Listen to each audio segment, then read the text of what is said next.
Somewhere in the Western Pacific right now, a gray ship with no name painted on its hull is moving through the dark with no crew, no lights, and no one aboard to give it orders. It is not lost, it is hunting.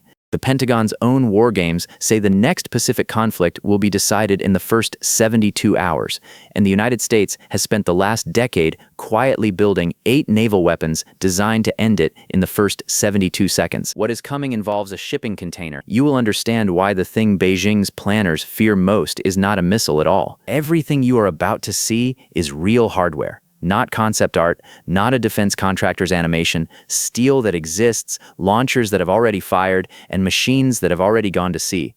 Some of it has been tested in public, some of it was tested where nobody was allowed to watch. What is coming involves a shipping container that is not a shipping container, a submarine with no one inside it, a weapon that fires at the speed of light and costs about the same as a gallon of diesel, and a system with no warhead, no barrel, and no explosion. That may be the most dangerous thing on this entire list. But to understand how the balance of power in the Pacific quietly flipped, you have to start where America started, with a problem nobody could solve.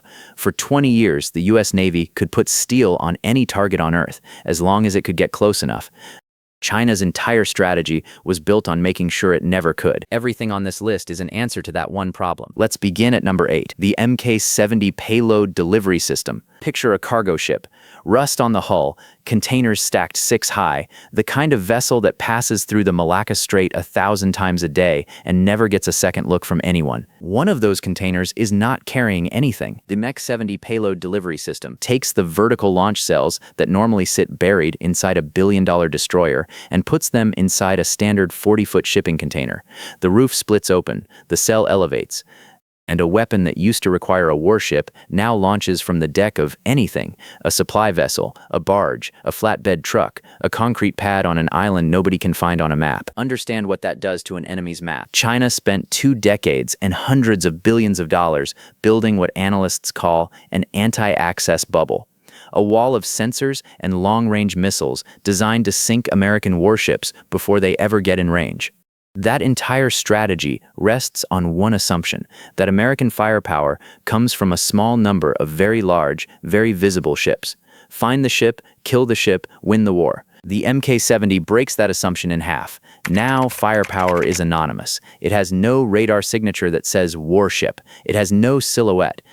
It can be sitting on a pier in the Philippines under a tarp, or riding on the back of a truck through a jungle road at 3 in the morning, or bolted to the deck of a rusted merchant hull flying a flag of convenience. The targeting problem becomes unsolvable. To destroy American strike capability, you would have to destroy every container on every deck in the entire Pacific. And you would still be wrong, because the ones that matter moved last night. Military planners have a phrase for this: cost imposition. You spend a few $100,000 on a launcher, your enemy spends $100 billion trying to find it. That is a trade the Pentagon will take every single time. But a launcher is only as dangerous as what comes out of it. And what the Navy is loading into these cells is a missile that does something no anti-ship weapon has ever done before. It thinks. Number 7. LRASM, the missile that chooses. Every anti-ship missile ever built has had the same weakness. It has to be told where to go. That means a plane, a satellite, or a ship has to see the target, lock it, and feed that data to the weapon. And that link, the invisible thread of radio energy between the shooter and the missile, is the thing modern electronic warfare is designed to cut. Jam the link, and the missile flies into empty ocean and falls into the sea. The long-range anti-ship missile does not need the link. You launch it into a general area. It goes low, so low it is practically dragging through the wavetops, hidden beneath the curve of the Earth where radar cannot reach it. It goes quiet, emitting nothing, and then it listens. It builds a picture of what is out there from the enemy's own emissions, compares that picture to what it knows about ship classes, and decides for itself which contact is the aircraft carrier and which is the fishing trawler. Then it goes in. Think about what that means for a fleet commander. Under the old rules, if you jammed hard enough and shot down the spotter aircraft, you were safe. Under these rules, there is nothing to jam. The missile is already inside your defensive envelope, running silent, making its own choices. Your first indication that you are under attack is the impact, and they do not come one at a time. They come in groups, and the groups talk to each other. If one is shot down, the others see the gap and resort the target list among themselves in a fraction of a second, the way a wolf pack adjusts when one animal falls back. No human being sends a single command. There is no order to intercept. Defense planners have a term for a weapon like this: a saturation problem. A modern warship carries a finite number of interceptors. If more inbound weapons arrive in the same 9 seconds than you have interceptors ready to fire, the math is over. It does not matter how good your crew is. It does not matter how advanced your radar is. Arithmetic wins, which raises the obvious question: what happens when the incoming swarm is bigger than any magazine on Earth? The Navy had to find a weapon it could never run out of, and that answer required rewriting physics. Number 6, Helios, the light that kills. There is a destroyer in the Pacific right now, with something bolted above its bridge that looks almost boring. A gray box, no barrel, no muzzle, nothing that looks like a gun at all. It is a laser, and it is operational. Helios, the high-energy laser with integrated optical dazzler and surveillance system, is the Navy's answer to the saturation problem. A conventional interceptor missile costs somewhere between $1 and $4 million, and a ship carries a limited number of them. A drone launched at that ship might cost $20,000. In a straight exchange, the cheap side wins. You run out of interceptors long before your enemy runs out of drones. A shot from Helios costs roughly the price of the fuel to generate the electricity. A few dollars. And the magazine is effectively infinite. It fires as long as the ship has power. Here is the part that is genuinely hard to internalize. There is no flight time. A missile takes seconds to cross the distance to its target, and in those seconds the target can maneuver. Light does not have that problem. The beam arrives at the instant it is fired. There is no lead, no arc, no windage, no dodge. The tracking system holds the beam on one spot on the incoming drone's airframe, often the control surfaces or the seeker head, and holds it until that spot fails. There is no explosion. There is no fireball. On the video feed, the drone simply stops being a drone. It nods, slews, and comes apart, and the pieces fall into the water. Sailors who have watched it describe the silence as the strangest part. Every other weapon on a warship announces itself. This one does not make a sound. The lower power mode is arguably nastier. Instead of destroying the incoming weapon, the system blinds it, floods its optical seeker with enough energy to make it permanently unable to see. The missile keeps flying, perfectly intact, perfectly useless, straight past the ship it was sent to kill. But every weapon so far still requires an American crew inside range of Chinese missiles. The Navy's next move was to remove the crew entirely, and it started under the water. Number 5. Orca, the submarine with no one inside. It is roughly 80 feet long, painted the color of deep water, and there is not a single human being aboard. The Orca extra-large unmanned undersea vehicle is a submarine in every sense that matters except one. Nobody is in it. It leaves port on its own. It navigates on its own. It can stay at sea for months, run thousands of miles on its own power, and come home without ever having received a single command from a person. Removing the crew changes what a submarine is allowed to do. A manned submarine is precious. It carries over 100 people, it costs billions, and every mission is planned around bringing those people back. That constraint quietly shapes American naval strategy. Commanders will not push a manned boat into the most dangerous water on the map because the cost of being wrong is unbearable. Orca has no such constraint. It can go into the narrowest, most heavily monitored choke points in the world, the shallow, sensor-saturated approaches where a manned submarine would never be sent, and simply sit there, motionless on the bottom, listening, recording every ship that passes overhead, every sonar sweep, every propeller signature, building a library of exactly what an adversary's fleet sounds like. Then there is the mission nobody in the Pentagon says out loud, but everyone in naval circles understands. The narrow water that a Chinese amphibious force would have to cross in any Taiwan scenario is exactly the kind of place where an undersea vehicle can quietly leave things behind.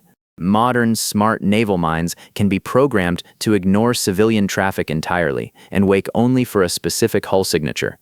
Seed enough of them, unseen, in the right water, and an invasion fleet does not get attacked. It simply discovers, on the morning it sails, that the sea itself has become impassable. Nobody sees the vehicle arrive, nobody sees it leave, there is no crew to capture, and no flag to identify. And the reason Orca terrifies planners more than any single warship is that it was never designed to operate alone. It was designed to be one of many. Which brings us to the part where the Navy stopped counting ships and started counting numbers. Number 4, the Ghost Fleet. For 80 years, American naval power has been measured in a single unit, the aircraft carrier. 4.5 acres of sovereign steel, 100 aircraft, 5,000 people. The most concentrated expression of military power ever assembled by a nation. And that is precisely the problem. It is concentrated. Every carrier is a bet that 100,000 tons of value can be defended by a ring of escorts. China's entire missile program is a bet that it cannot. So the Navy is building something that cannot be concentrated because it has no center. The Ghost Fleet is a growing force of unmanned surface vessels, hulls ranging from a few dozen feet to the size of a small warship, some carrying sensors, some carrying launch cells, some carrying nothing but fuel and the willingness to be somewhere dangerous. 2 of them have already sailed from California to Australia and Japan and back, crossing thousands of miles of open ocean with no crew aboard for the vast majority of the voyage. Now imagine 100 of them, then 1,000. They spread out across an area the size of a country. They pass targeting data to each other and to manned ships far behind them. They do not need to be defended because losing one costs almost nothing. An adversary firing a $5 million missile to kill a $200,000 drone boat is losing the war one victory at a time. And here's the thing that makes the Ghost Fleet impossible to plan against. An enemy sensor cannot tell the difference.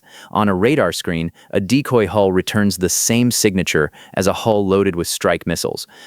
Every contact has to be treated as lethal, which means every contact has to be shot at, which means a defender burns through their entire missile inventory on empty boats right before the real ones arrive. That is not a fleet.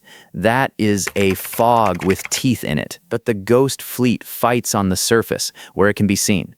The next weapon fights from a place where nothing has ever been able to see it, and it changed the geometry of the entire Pacific. Number 3, the Virginia Payload Module. The single most valuable piece of real estate on Earth in a Pacific war is a rectangle of ocean about the size of Texas, and the United States quietly owns it because it is underwater. The Virginia-class attack submarine is already the quietest large machine humans have ever built. There are documented cases of these boats operating in the middle of foreign naval exercises without ever being detected. The newest boats add something called the Virginia Payload Module, an additional hull section inserted into the middle of the submarine, filled with large diameter vertical launch tubes. The effect is simple and enormous.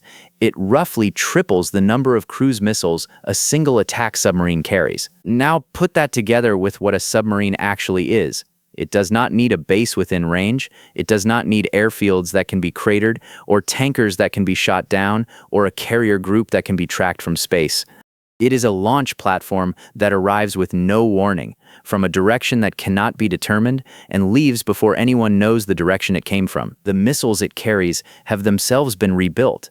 The newest generation of Tomahawk can be retargeted in flight. It can be launched at a set of coordinates and then handed a completely different target while it is already in the air. It can loiter, circling in a holding pattern, waiting for a decision. And critically, the newest variants can hit ships that are moving, which the original weapon never could. So the scenario a Chinese admiral has to plan against is this. At an unknown moment, from an unknown point inside 1 million square miles of water, a submarine he cannot detect launches a volley of missiles that can change their minds mid-flight, and then that submarine is gone, and there is nothing to shoot back at. Every weapon on this list so far still gives a defender something. Seconds, minutes, a warning. Number 2 removes even that. Number 2, conventional prompt strike. Modern missile defense works because of time. A ballistic missile follows a predictable arc, so a defender can compute where it is going and put an interceptor in its path. The entire architecture depends on the target being honest about where it is headed. A hypersonic glide vehicle is not honest. Conventional prompt strike is the Navy's hypersonic weapon, and it is being fitted first to the Zumwalt-class destroyers, the strange, angular, science fiction-looking ships whose original gun system was cancelled, leaving behind 3 enormous hulls with power and volume to spare and nothing to do. They found something to do. The weapon is boosted to the edge of space, and then the glide body separates and comes down through the upper atmosphere at speeds above Mach 5, maneuvering the entire way. It does not arc, it skips, banks, and changes course while traveling more than a mile every second. That destroys the interception math at a fundamental level. To hit something, you have to predict where it will be. A defender computing an intercept point is working with data that is already obsolete by the time the computation finishes, because the target moved somewhere that was not on the list of places it could go. And there is no warhead in the conventional sense. None is needed. Kinetic energy scales with the square of velocity. An object of that mass, arriving at that speed, carries the destructive energy of a substantial conventional bomb in the impact alone. Hardened aircraft shelters, command bunkers, missile launchers on rails, ships in port, the target does not experience a detonation. It experiences a hole. The strategic effect is the part that matters. Every deep strike weapon America has ever fielded gave an adversary a decision window. Cruise missiles take an hour, aircraft take longer. Somewhere in there, mobile launchers move and command staffs disperse. Conventional prompt strike collapses that window to single-digit minutes across 1,000 miles of ocean. There is no time to move. There is no time to disperse. There is barely time to finish the sentence. But even this weapon has a warhead, a launcher, and a flight path.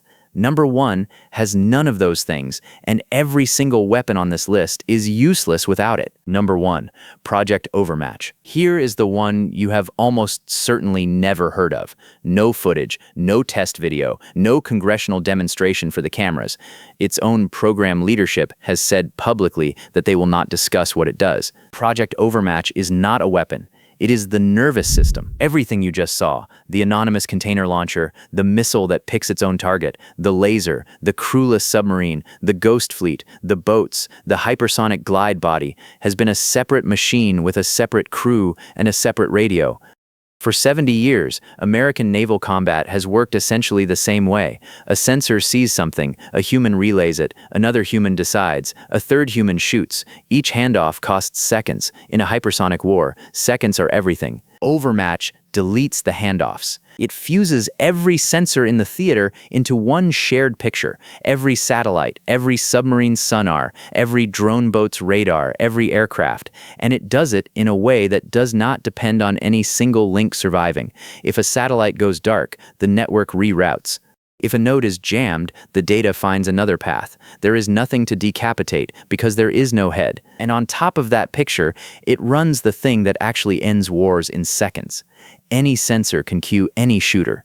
The submarine does not have to fire at the target it detected.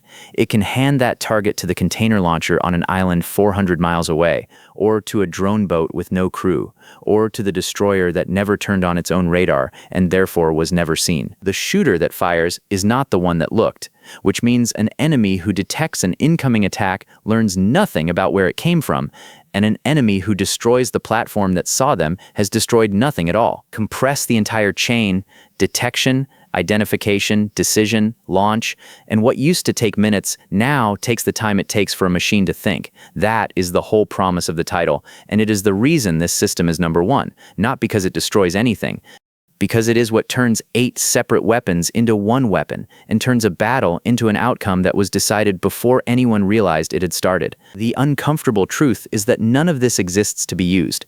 Every dollar spent on it is a bet that the machine so obviously wins that nobody ever tries.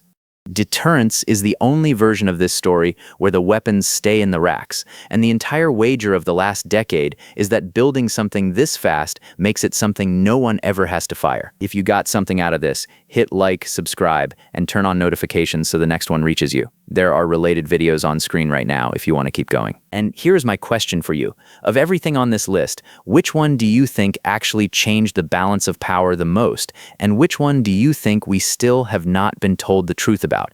Let me know in the comments.